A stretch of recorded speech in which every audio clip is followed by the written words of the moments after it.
Okay, hi everyone. अब मैं अपना नेक्स्ट सब्जेक्ट जो शुरू करने जा रही हूँ वो है कॉन्स्टिट्यूशन ऑफ इंडिया। बहुत वीडियोस डलती हैं, शायद मेरे से अच्छी अच्छी वीडियोस भी होंगी, बट ये मेरे खुद के नए नोट्स हैं और मेरा सबसे पहला लेक्चर है टॉपिक प्रेम्बल के ऊपर कि प्रेम्बल होता क्या है। कॉन्स्टिट्यूशन पढ़ने से पहले हमें प्रेम्बल के बारे में पता होना चाहिए। सबसे पहले हम शुरू करते हैं प्रेम्बल से। जो प्रेम्बल होता है, प्रेम्बल एक ऐसा बिल है जिसको हम इंट्रोडक्टरी पार्ट और डॉक्यूमेंट भी बोलते हैं, जो हमें पर्पस बताता है कॉन्स्टिट्यूशन का, कि कॉन्स्टिट्यूशन का क्या पर्पस है, क्या बातें कही गई हैं, क्या रूल्स है, क्या रेगुलेशंस है, क्या साइकोलॉजी है इस डॉक्यूमेंट की। फिर जो हमारा प्रेम्बल है, प्रेम्बल हमें ब्रीफ इंट्रोडक्शन देता है डॉक्यूमेंट्स की, ये हाईलाइट करके कि क्या उसके प्रिंसिपल्स हैं, क्या उसकी फंडामेंटल वैल्यूज़ हैं उस डॉक्यूमेंट की। ये हमें सोर्स भी बताता है उस डॉक्यूमेंट की अथॉरिटी का, कि क्या सोर्स ऑफ डॉक्यूमेंट है उस अथॉरिटी का। मेनली जो हमारा प्रेम्बल होता है कॉन्स्टिट्यूशन ऑफ इंडिया का, उसे हम इंट्रोडक्शन ऑफ द कॉन्स्टिट्यूशन भी बोलते हैं, जिसमें हम इंक्लूड करते हैं set of rules and regulations जो कंट्री के लोगों को गाइड करते हैं। यहाँ पे कहने का ये मतलब है साफ कि जो हमारा प्रेम्बल है, मेनली हमारा प्रेम्बल एक डॉक्यूमेंट्री पार्ट में इंट्रोडक्टरी पार्ट है, एक तरीके का बिल है जो हमें ये बताता है कि कॉन्स्टिट्यूशन में क्या बात की गई है, क्या प्रिंसिपल्स फॉलो किए गए, क्या रूल्स फॉलो किए गए, कैसे वो बना था। और जो हमारा प्रेम्बल है मेनली वो लोगों को गाइड करने के लिए है, ये बोला जाता है। और ये है भी कि जब भी हम कॉन्स्टिट्यूशन पढ़ें तो हमें पहले प्रेम्बल पढ़ना चाहिए, क्योंकि प्रेम्बल पढ़ के हमें थोड़ी सी नॉलेज हो जाती है कि कॉन्स्टिट्यूशन में क्या बात की गई है। अब अगला क्वेश्चन आता है जो कि इम्पॉर्टेंट है 1 मार्क्स के अकॉर्डिंग भी, वैसे भी, कि जो हमारा प्रेम्बल है उसको हमने अडॉप्ट किया था 26 नवंबर 1949 को बाय कॉन्स्टिट्यूएंट असेंबली। अब ये क्वेश्चन आता है कि कॉन्स्टिट्यूएंट असेंबली क्या होता है। मेनली कॉन्स्टिट्यूएंट असेंबली ये एक ऐसी असेंबली है जिसको जब ब्रिटिश यहाँ से चले गए थे, तो जब कॉन्स्टिट्यूशन बनाने के लिए डिसाइड किया गया था, तो एक कॉन्स्टिट्यूएंट असेंबली बनाई गई थी जिसमें कुछ लोगों को बिठाया गया था, कुछ कम्युनिटीज़ बनाई गई थी, ड्राफ्ट्स निकाले गए थे। ये वो कम्युनिटी है जिसने हमारा कॉन्स्टिट्यूशन बनाया है एक तरीके से। और उसके बाद अडॉप्ट तो हमारा प्रेम्बल 26 नवंबर 1949 को हो गया था, पर इफेक्ट में वो 26 जनवरी 1950 को आया। ये दोनों चीज़ें याद रखने की हैं कि अडॉप्ट 26 नवंबर 1949 में हुआ था, पर इफ़ेक्ट मतलब लागू 26 जनवरी 1950 में हुआ था।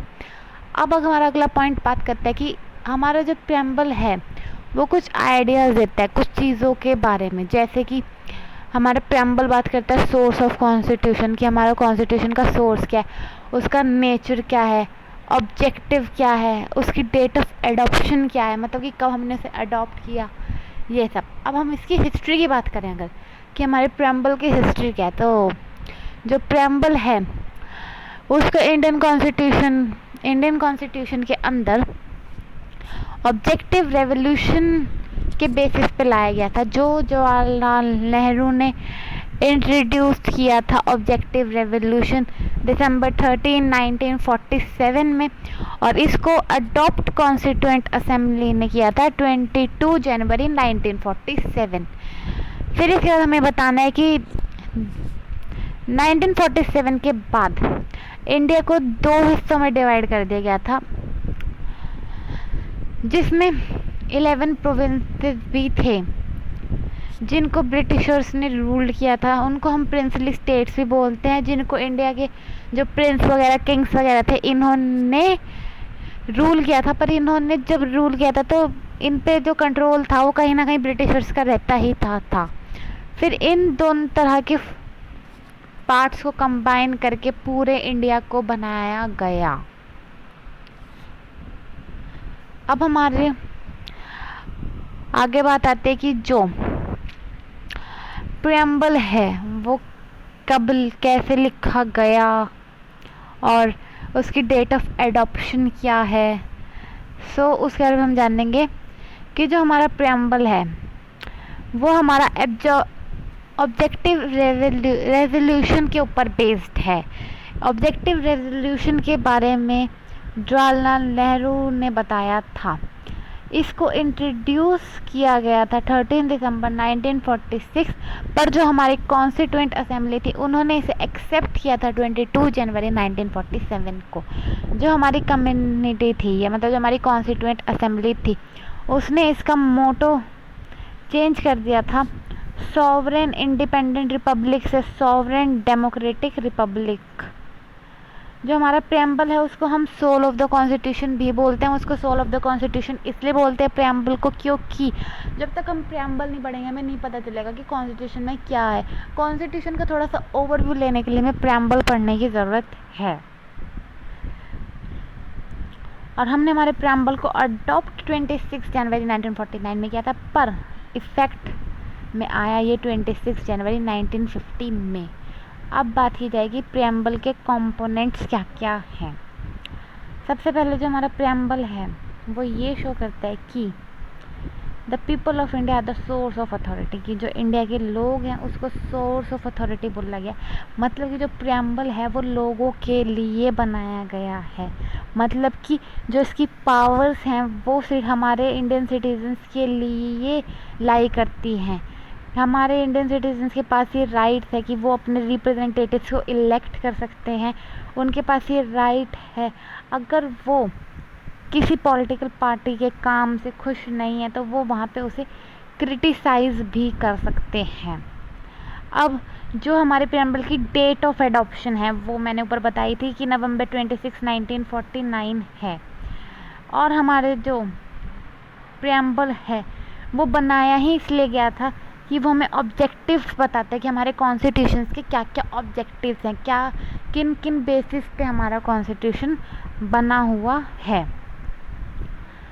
फिर इसमें हमें बताना है कि मेन ऑब्जेक्टिव कॉन्स्टिट्यूशन के यही होते हैं कि जस्टिस प्रोवाइड करना, लिबर्टी देना लोगों को, इक्वालिटी प्रोवाइड करना, फर्टर्निटी देना, टू मेंटेन इंटीग्रिटी और यूनिटी बना के रखना। मतलब नेशन के अंदर, देश के अंदर कोई लड़ाई झगड़ा ना करे, सब अच्छे से भाईचारे के साथ रहें। और ये हमें नेचर भी बताते हैं हमारे इंडियन कॉन्स्टिट्यूशन का कि इसका नेचर है sovereign, socialist, secular and democratic.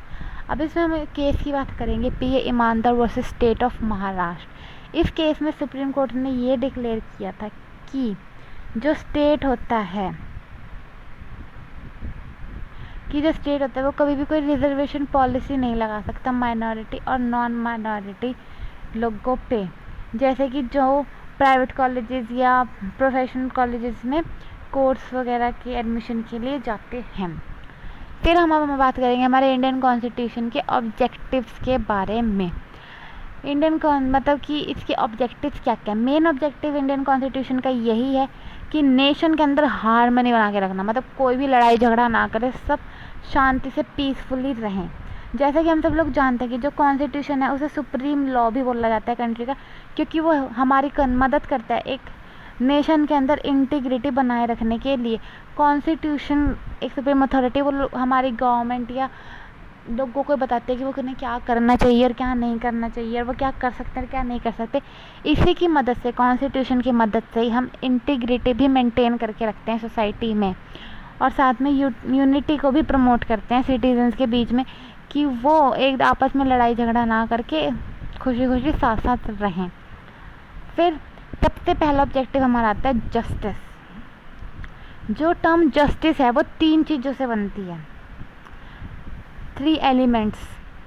पहला है socio economic and political. Justice जो होता है वो सिटीजन्स के बीच में बहुत ज़रूरी है, क्योंकि अगर किसी भी सिटीजन के साथ कुछ गलत हो तो वो कहीं तो जाएगा जस्टिस लेने के लिए कि मैं कहाँ जाऊँ। तो इसलिए हमारे कॉन्स्टिट्यूशन में या प्रियम्बल में जस्टिस वर्ड डिफाइन ही इसलिए किया गया था कि अगर किसी के साथ कुछ गलत हो या इनजस्टिस हो तो वो कहाँ जाके जस्टिस ले सकता है। हमारे फंडामेंटल राइट्स और directive principles of state policy में भी जस्टिस के बारे में बात की गई है।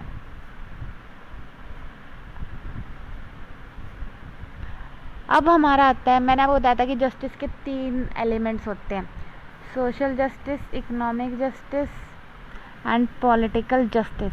अब हम बात करते हैं सोशल जस्टिस की। सोशल जस्टिस का मतलब होता है कि जो सोसाइटी है वो कोई भी डिस्क्रिमिनेशन ना करे किसी के साथ, कास्ट, क्रीड, जेंडर या रिलीजन के ऊपर सबको इक्वल राइट्स मिले, सोशल स्टेटस मिले। कोई भी अपने आप को ये ना सोचे कि हम इन्फीरियर हैं या वो हमसे बहुत ज़्यादा बड़े हैं, हम छोटे हैं। किसी के साथ भी कास्ट को लेके, जेंडर को लेके, रिलीजन को लेके किसी भी तरह का डिस्क्रिमिनेशन अलाउड नहीं है कॉन्स्टिट्यूशन में। कॉन्स्टिट्यूशन ने इन चीज़ों को एलिमिनेट करने की कोशिश की है कि अगर सोसाइटी में लोग रहते हैं तो सब इक्वली ट्रीटेड हो, किसी के साथ भी किसी भी तरह का डिस्क्रिमिनेशन ना हो। फिर हमारा आता है इकोनॉमिक जस्टिस। इकोनॉमिक जस्टिस मतलब no discrimination can be caused by people on the basis of their wealth, income and economic status. मतलब कोई भी बंदा किसी बंदे के साथ इनकम, वेल्थ या इकोनॉमिक स्टेटस को लेके डिस्क्रिमिनेशन नहीं करेगा। यहाँ पे कहने का मतलब है कि जो भी वेल्थ है जब वो दी जाएगी किसी इंडिविजुअल को तो वो उसके वर्क के बेसिस पे दी जाएगी, ना कि उसके जेंडर को देख के या कुछ उसके सोसाइटी के प्रिविलेज को देख के कि अगर ये अमीर है तो इसे ज़्यादा पैसे दो, ये गरीब है तो इसे न दो। जो इंसान जितना काम कर रहा है अपनी कैपेबिलिटीज़ के अकॉर्डिंग उसे उसकी कैपेबिलिटीज़ के अकॉर्डिंग पे किया जाएगा। मतलब इकोनॉमिक जस्टिस का मतलब है कि जो वेल्थ प्रोवाइड कराई जाएगी सिटीजन्स को वो उनके स्टेटस को देख के प्रोवाइड नहीं कराई जाएगी, उनकी कैपेबिलिटीज़ को देख के प्रोवाइड कराई जाएगी। और फिर हमें इसमें भी बताना है कि हर पर्सन के पास ये राइट होता है कि उसे इक्वली पे किया जाए। इक्वली पे का मतलब चाहे वुमेन हो चाहे मैन हो, वो जिस भी हिसाब से काम कर रहे हैं उन्हें उस हिसाब से उन्हें पे करना चाहिए। अगर 2 लोग सेम पोजीशन पे हैं, मीन्स फॉर एग्जांपल एक वुमेन है एक मैन है, काम दोनों बराबर कर रहे हैं, सेम पोजीशन पे हैं, पर इनकम में डिफरेंस है, तो इस तरह का डिस्क्रिमिनेशन नहीं होना चाहिए। और लोगों को अपॉर्चुनिटीज़ प्रोवाइड करानी चाहिए गवर्नमेंट को, या गवर्नमेंट को अपॉर्चुनिटीज़ वगैरह प्रोवाइड करानी चाहिए कि वो अपना बेसिक लिविंग भी अर्न कर सके। इतनी अपॉर्चुनिटीज़ उन्हें देनी चाहिए कि जो लोग पढ़े लिखे नहीं हैं उनके लिए इतनी काम की फैसिलिटीज़ निकालनी चाहिए कि वो अपनी बेसिक नेसेसिटीज़ को अर्न कर सकें। फिर अब हमारा आता है पॉलिटिकल जस्टिस। पॉलिटिकल जस्टिस का मतलब होता है जहाँ पे लोगों को या सिटीजन्स को equal, free and fair right दिया जाता है बिना किसी डिस्क्रिमिनेशन के कि वो पॉलिटिकल अपॉर्चुनिटीज़ में पार्टिसिपेट कर सकते हैं। इसका मतलब ये है कि हर इंसान को इक्वल राइट्स दिए जाएंगे कि वो पॉलिटिकल ऑफिसेज में या कोई भी पॉलिटिकल पार्टिसिपेशन है गवर्नमेंट का तो वहाँ पे वो इक्वल पार्टिसिपेशन दिखा सकें। वहाँ पे उनके साथ ये डिस्क्रिमिनेशन ना किया जाए कि आप इस कास्ट के हैं या इस जेंडर के हैं तो आप नहीं आ सकते। जैसे कि आज के टाइम में वुमेंस के लिए भी रिजर्वेशंस हैं, पहले नहीं थे पर अब हैं कहीं ना कहीं, तो इसलिए डिस्क्रिमिनेशन नहीं होना चाहिए किसी के भी साथ। अगर जैसे हमारे पास वोटिंग का राइट है तो वोट करने के लिए चाहे मैन हो चाहे वुमेन हो वहाँ पे डिस्क्रिमिनेशन नहीं होना चाहिए, वो उनका राइट है तो वो अपने राइट को बिना किसी डिस्क्रिमिनेशन के फुलफिल करें। अब हमारा अगला कंपोनेंट आता है या ऑब्जेक्टिव आता है कॉन्स्टिट्यूशन का, इक्वालिटी। कि इक्वालिटी क्या होता है, अभी हमने जस्टिस पढ़ा था, अब हम इक्वालिटी पढ़ेंगे। इक्वालिटी का मतलब होता है कि सोसाइटी के अंदर किसी को भी स्पेशल प्रिविलेजेस नहीं दिया जा रही, सबको इक्वल अपॉर्चुनिटीज़ दी जा रही है बिना डिस्क्रिमिनेशन के।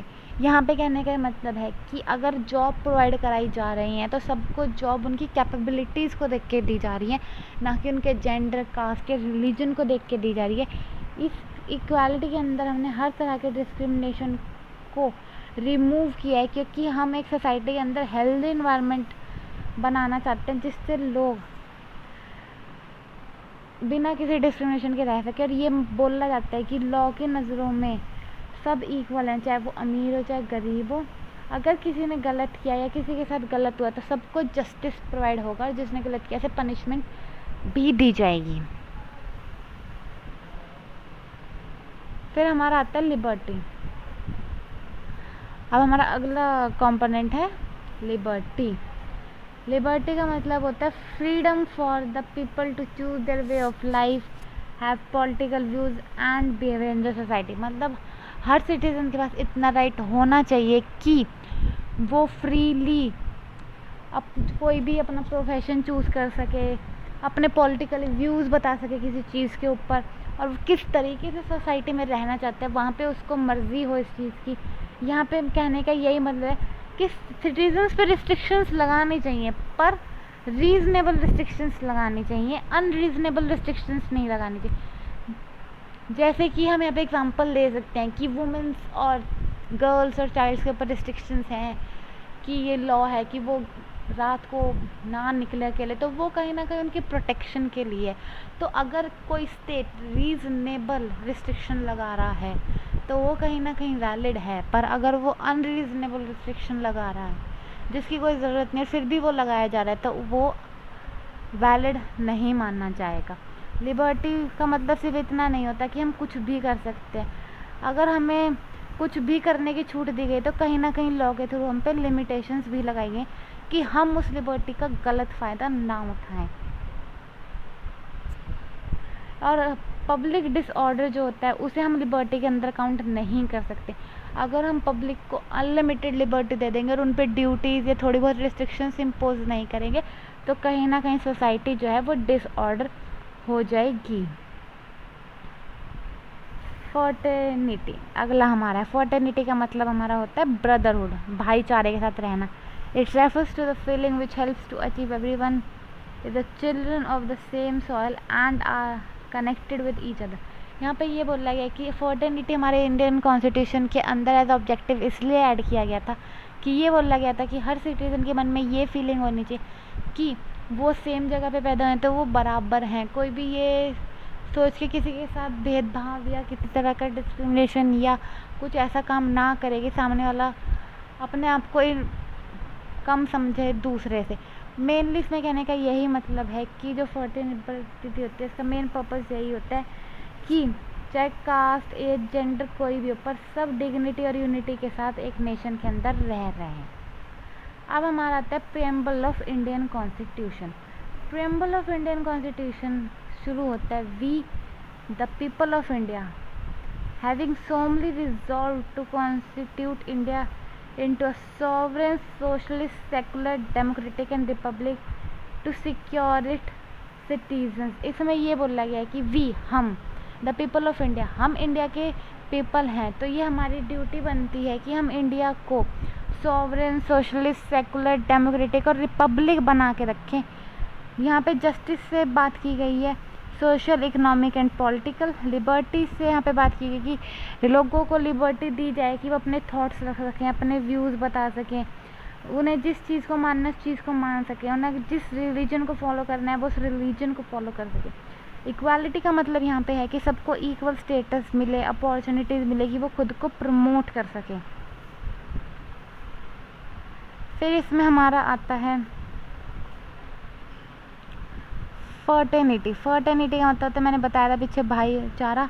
तो फर्टर्निटी इंडियन कॉन्स्टिट्यूशन में इसलिए ऐड की गई कि जो जितने भी सिटीजन्स हैं वो यूनिटी और इंटीग्रिटी के साथ एक नेशन में रह सके बिना किसी लड़ाई झगड़े के।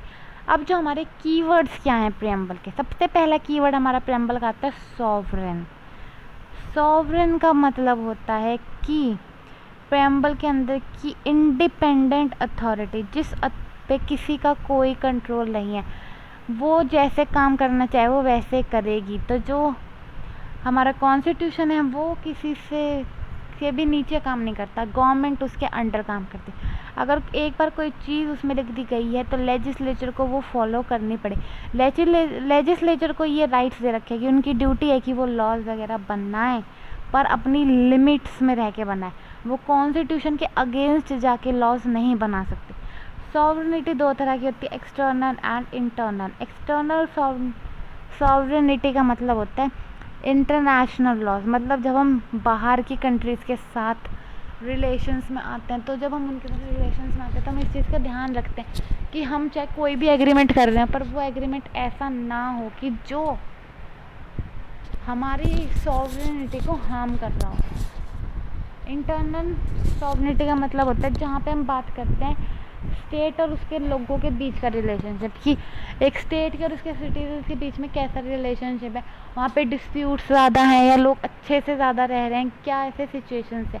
एक्सटर्नली का मतलब होता है जब हम बाहर की कंट्रीज इंटरनेशनल लेवल पे काम करते हैं, और इंटरनल सॉवरेनिटी का मतलब होता है जब हम अपनी खुद के स्टेट के अंदर ही काम करते हैं, जो कमियां हैं उन्हें रिमूव करने की कोशिश करते हैं और लोगों के वेलफेयर पर्पस से काम करते हैं। इसमें हमारा केस आता है synthetic chemical limited versus state of UP.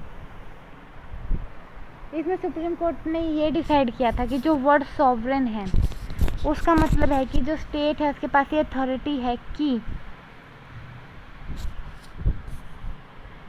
State के पास ये अथॉरिटी है कि वो कुछ भी कर सकती है, पर कॉन्स्टिट्यूशन के रिस्ट्रिक्शंस के अंदर रहते हुए।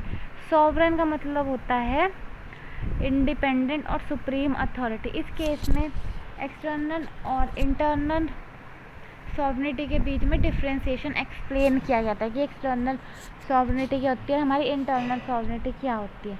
फिर इस केस के अंदर सुप्रीम कोर्ट ने भी बोला था कि no country can have its own constitution unless it is not sovereign.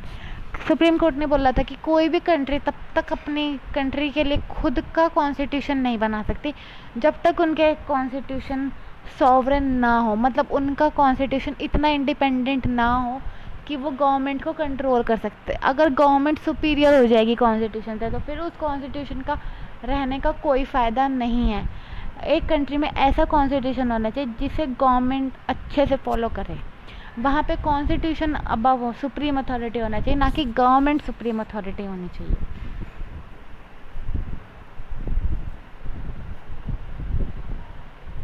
फिर इसमें हमारा अगली आता है सोशलिस्ट। सोशलिस्ट वर्ड टर्म जो थी वो 42nd अमेंडमेंट 1976 में ऐड की गई थी, जो हमारी इमरजेंसी के टाइम पे आई थी। सोशलिस्ट वर्ड यहाँ पे डिनोट करता है डेमोक्रेटिक सोशलिज्म, जिसका मतलब है कि एक स्टेट में सोशल इकोनॉमिक पॉलिटिकल जस्टिस होना चाहिए। डेमोक्रेटिक सोशलिज्म का मतलब होता है जहाँ पे मिक्स्ड इकोनॉमी होती है, मतलब पब्लिक और प्राइवेट सेक्टर दोनों काम करते हैं। ऐसा नहीं है कि सिर्फ एक ही सेक्टर काम किया जा रहा है। मिक्स्ड इकोनॉमी का मतलब होता है जहाँ पे पब्लिक और प्राइवेट सेक्टर दोनों काम करते हैं। तो जो वर्ड सोशलिस्ट था वो हमारी 42nd अमेंडमेंट 1976 में ऐड किया गया था। ये उस टाइम पे आई थी अमेंडमेंट जिस टाइम पे कंट्री में इमरजेंसी लग रही थी। और जो हमारा सोशलिस्ट वर्ड है, सोशलिस्ट वर्ड यहाँ डेमोक्रेटिक सोशलिज्म को डिनोट करता है। और डेमोक्रेटिक सोशलिज्म का मतलब होता है जब एक कंट्री के अंदर हम मिक्स्ड इकोनॉमी फॉलो करते हैं। मिक्स्ड इकोनॉमी का मतलब होता है पब्लिक एंड प्राइवेट सेक्टर, जब एक कंट्री में दोनों के दोनों सेक्टर्स एग्जिस्ट करते हैं। अब इसमें हमारा केस आता है DS नाकारा वर्सेस यूनियन ऑफ इंडिया। इसमें कोर्ट ने ये हेल्ड किया था कि जो सोशलिज्म का बेसिक पर्पस है वो ये है कि लोगों को एक decent standard of life provide करना, जिससे कि वो एक कंट्री में रह के जो अपने लिए इतनी लिविंग तो अर्न कर सके कि वो अपनी बेसिक नेसेसिटीज़ को फुलफ़िल कर रहे हैं। फिर हमारा अगला आता है इसमें सेकुलर। जो हमारा सेकुलर वर्ड है वो भी हमने 42nd अमेंडमेंट एक्ट 1976 में ऐड किया था। ये भी इमरजेंसी के टाइम पे ही आया था। जो हमारा कॉन्स्टिट्यूशन है वो ये स्टेट करता है कि एक स्टेट को सेकुलर होना चाहिए। सेकुलर का मतलब यहाँ पे है कि सिर्फ एक ही रिलीजन को फॉलो नहीं कर रहे। जैसे कुछ कंट्रीज होती है कि वो सिर्फ वहाँ पे मुस्लिम पॉपुलेशन ज़्यादा है या हिंदू पॉपुलेशन ज़्यादा है। तो हमारा सेकुलर वर्ड से मतलब है कि एक कंट्री में सेकुलर वर्ड का मतलब होता है कि एक ही रिलीजन को प्रमोट नहीं किया जाएगा। सिटीजन्स के अपने व्यूज़ होते हैं रिलीजन्स को लेके, अपनी लाइफ को लेके। वो जो भी रिलीजन फॉलो करना चाहें वहाँ पे उनको छूट होनी चाहिए। तो ये स्टेट की ड्यूटी होती है कि वो लोगों को इतना फ्रीडम प्रोवाइड कराएं कि वो जो भी रिलीजन अपनी मर्ज़ी से प्रैक्टिस करना चाहें वो कर सकते हैं। स्टेट की ड्यूटी होती है कि वो सारे रिलीजन्स को इक्वली ट्रीट करें, रिस्पेक्ट दें, ना कि डिस्क्रिमिनेशन करें उनके साथ। इसमें हमारा केस है SR Bombay versus union of India वाला। इसमें 9 जजेस की बेंच बैठी थी जिन्होंने ये फाउंड किया था कि जो सेकुलरिज्म वर्ड है, टर्म है, वो बेसिक फीचर है हमारे इंडियन कॉन्स्टिट्यूशन का।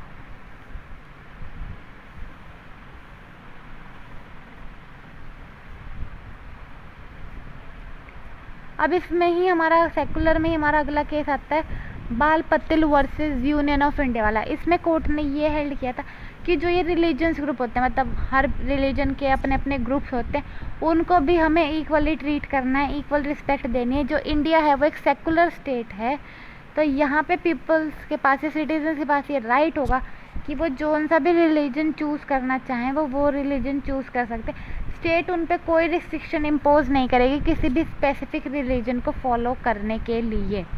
अगला केस इसमें हमारा आता है MP Gopal Krishnan Nair versus state of Kerala. इसमें जो कोर्ट है उसने ये बोला था कि जो भी सेकुलर स्टेट होते हैं वो अलग होते हैं एंथिसिस सोसाइटी से, जिसका मतलब ये होता है कि यहाँ पे स्टेट के अंदर लोगों को इतनी छूट दे रखी है कि वो जो भी रिलीजन फॉलो करना चाहें वो कर सकते हैं। अगर वो किसी भी रिलीजन को फॉलो करेंगे तो उन्हें वहाँ पे रिस्पेक्ट दी जाएगी, डिसरिस्पेक्ट नहीं किया जाएगा। अगला वर्ड हमारा आता है डेमोक्रेटिक। डेमोक्रेटिक जो है वो ग्रीक वर्ड से लिया गया है, डेमोस और कराटोस। डेमोस का मतलब होता है पीपल और कराटोस का मतलब होता है अथॉरिटी, जिसका डेमोक्रेसी का मतलब होता है कि पीपल्स अथॉरिटी। जहाँ पे भी डेमोक्रेटिक या डेमोक्रेसी होती है जिस भी कंट्री में, वहाँ पे ये बोला जाता है कि डेमोक्रेटिक स्टेट्स में पीपल्स के पास इतना राइट होता है, पीपल्स के पास इतनी अथॉरिटी होती है कि चाहे किसी भी लेवल की गवर्नमेंट हो वहाँ पे वो उन्हें अपनी मर्ज़ी से चूज़ कर सकते हैं। जैसे कि हमारी कंट्री है इंडिया, वो एक डेमोक्रेटिक कंट्री है। यहाँ पे हर सिटीज़न के पास राइट है कि जब वो 18 ईयर्स का हो जाएगा या हो जाएगी तो वो वोट दे सकते हैं। उनको कोई नहीं रोकेगा, कोई उनके साथ डिस्क्रिमिनेशन नहीं करेगा, वो जिस भी गवर्नमेंट को वोट देना चाहें वोट दे सकते हैं। इसमें हमारा केस है Mohanlal versus district magistrate of Raebareli. इसमें कोर्ट ने ये बोला था कि जो डेमोक्रेसी होती है वो बेसिकली रिलेटेड होती है पॉलिटिक्स पे, जहाँ पे लोगों के पास ये राइट होता है कि वो अपने रिप्रेजेंटेटिव्स, मतलब जो भी गवर्नमेंट जिस भी गवर्नमेंट से उनके रिप्रेजेंटेटिव्स हैं उनको वो वोट देके खड़ा करा सकते हैं।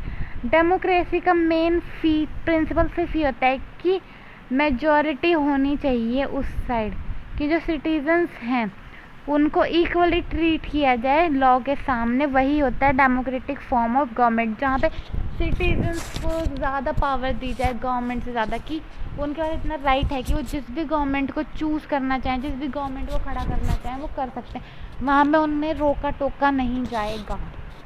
फिर अगला केस है union of India versus association of democratic reforms. इसमें कोर्ट ने ये कहा था कि जो बेसिक रिक्वायरमेंट होती है डेमोक्रेसी को सक्सेसफुल कराने के लिए वो ये होती है कि लोगों के अंदर अवेयरनेस होनी चाहिए। एक डेमोक्रेटिक फॉर्म ऑफ गवर्नमेंट जो होती है वो तब तक सरवाइव नहीं कर सकती जब तक एक कंट्री के अंदर फेयर इलेक्शंस ना हो। फेयर इलेक्शंस जो होते हैं वो हमारी सोल मानी जाती है डेमोक्रेसी की। डेमोक्रेसी का मतलब यही है कि सुप्रीम अथॉरिटी सिटीजन्स को दी जाती है। ये बोला जाता है कि सिटीजन्स के पास इतने राइट हैं कि वो अपनी मर्ज़ी से किसी भी गवर्नमेंट को वोट देके, गवर्नमेंट के रिप्रेजेंटेटिव को वोट देके खड़ा कर सकती है। तो इस केस में यही बोला गया था कि एक डेमोक्रेसी के लिए बेसिक रिक्वायरमेंट होती है कि लोगों के अंदर अवेयरनेस हो, उन्हें पता हो कि उन्हें किस गवर्नमेंट को वोट देना है नहीं देना है।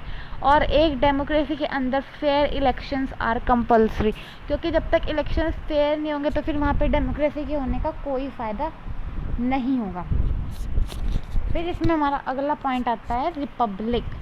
रिपब्लिक का मतलब होता है कि जो हमारी इंडिया वो रिपब्लिक फॉर्म ऑफ गवर्नमेंट है जहाँ पे स्टेट हेड होता है और यहाँ पे कोई भी मोनार्क नहीं है, मतलब कि यहाँ पे राजा का रूल नहीं है, यहाँ पे गवर्नमेंट का रूल है।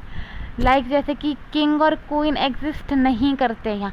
रिपब्लिक वर्ड का मतलब यहाँ पे रेस पब्लिका का मतलब होता है पब्लिक प्रॉपर्टी और कॉमनवेल्थ।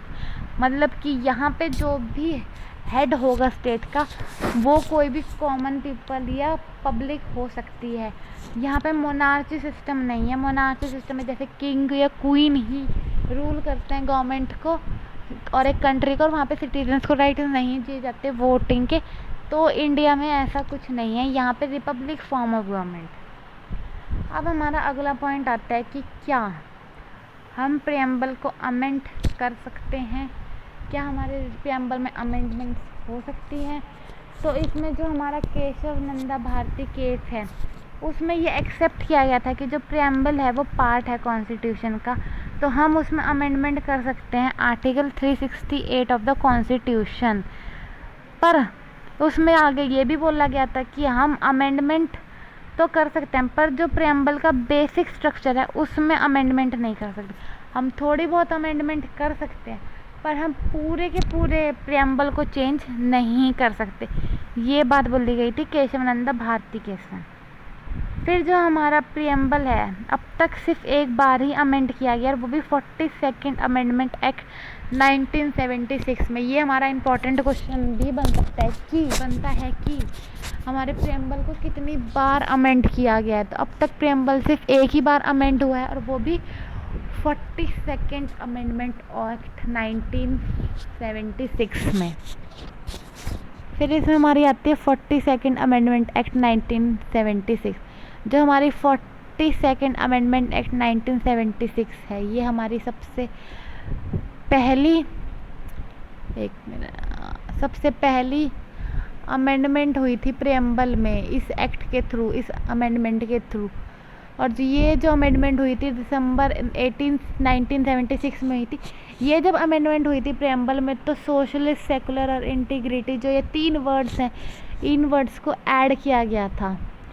और अमेंडमेंट में सोशलिस्ट एंड सेकुलर ऐड किए गए थे, सॉवरेन एंड डेमोक्रेटिक ऐड किए गए थे, यूनिटी ऑफ नेशन को चेंज किया गया था unity and integrity of nation से। इसमें हमें सिर्फ यही ध्यान रखना है कि हमारे प्रियम्बल में आज तक सिर्फ एक बार ही अमेंडमेंट हुई है और वो अमेंडमेंट हमारी 42nd अमेंडमेंट एक्ट 1976 में ही है। अब हमारा अगला क्वेश्चन बनता है कि क्या प्रियम्बल पार्ट है कॉन्स्टिट्यूशन का या interpretation by the supreme court.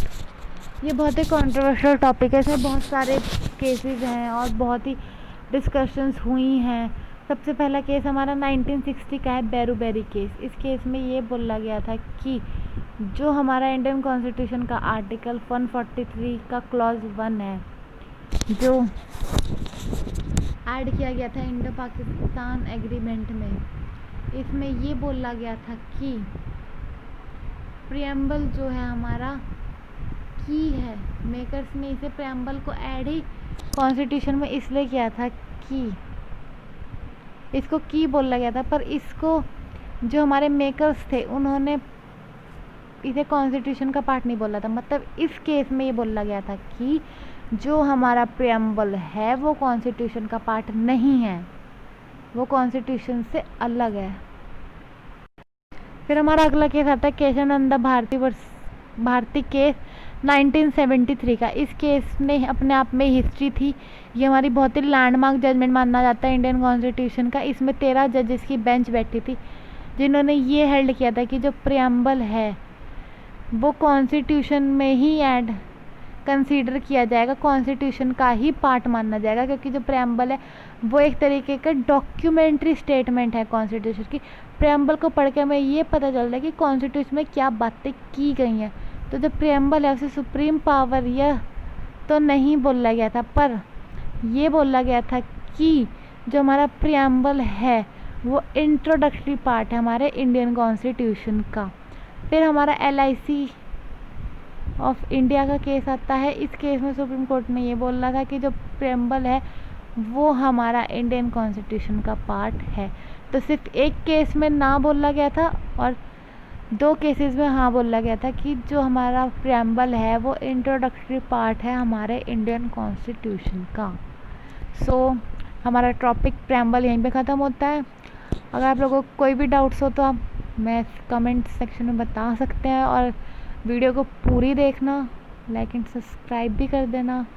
और अगर आप लोगों को ये नोट्स PDF फॉर्म में चाहिए हो तो मैसेज मी। Thank you.